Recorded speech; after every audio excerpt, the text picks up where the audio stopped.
큐룹 15화 엔딩에서는 의성군이 자신의 친아버지인 권의관을 칼로 찔러 죽이고 또 데비는 태인세자의 사인을 증명할 수 있는 검안서를 불태워버리며 데비의 승리로 끝나는 듯 보였습니다.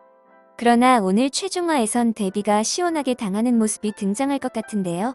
먼저 임화령은 외딴 곳에서 패비운 씨를 따로 만나게 됩니다. 아마도 임화령은 패비운 씨에게 당신의 아들 이익현이 결국 세상을 떠났다는 말을 전해줄 것으로 보이는데요. 슬픔을 삼킨 패비는 제게 빚이 있지 않으십니까? 라고 묻습니다. 과거 패비는 중전에게 진실을 말해준 대가로 나중에 한 가지 청을 꼭 들어달라 부탁했었죠. 패비의 마지막 청은 자신의 아들인 태인세자의 억울한 죽음을 꼭 세상에 알려달라는 것이지 않을까 생각됩니다. 20년을 넘게 준비한 역모가 실패로 돌아간 지금 태인세자의 어미로서의 마지막 부탁은 억울한 진실을 밝히는 것 말고는 없어 보이네요. 이제 마지막 진실은 이호가 가지고 있는 가장사초 하나뿐입니다. 박경우는 중마고 우인 이호와 현 왕권의 안정을 위해 가장사초를 불태워버리시라 조언했지만 이호는 아직까지 결정을 못 내린 듯하죠.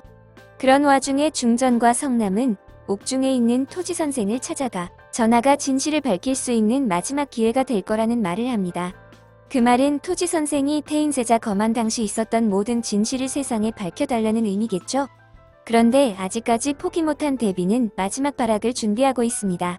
어떻게 무한대군과 초월, 그리고 아이가 있다는 것을 알았는지 이들을 이호 앞에 세우며 궁 밖으로 내치라고 말을 합니다. 데비가 임화령을 흔들 수 있는 마지막 기회인 것이죠. 또한 데비는 세자의 자식이 세상에 나오는 것을 막기 위해 의관을 매수해 청하의 임신이 오진이었다 속인 뒤 아이를 유산시키는 약을 지어 먹이라고 합니다. 예고편에서 청하가 그 약을 마시는 장면도 나오는데요. 이는 임화령과 성남이 준비한 가짜 약인 것으로 보여집니다. 의관이 분명 임신은 자신의 오진이었다고 말했지만 임신한 몸은 자기 자신이 가장 잘 알죠.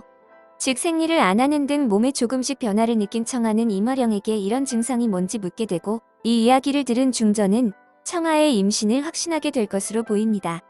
그리하여 의관의 말이 거짓임을 알게 되고 의관이 준비한 약 역시 가짜임을 알게 된 것이죠.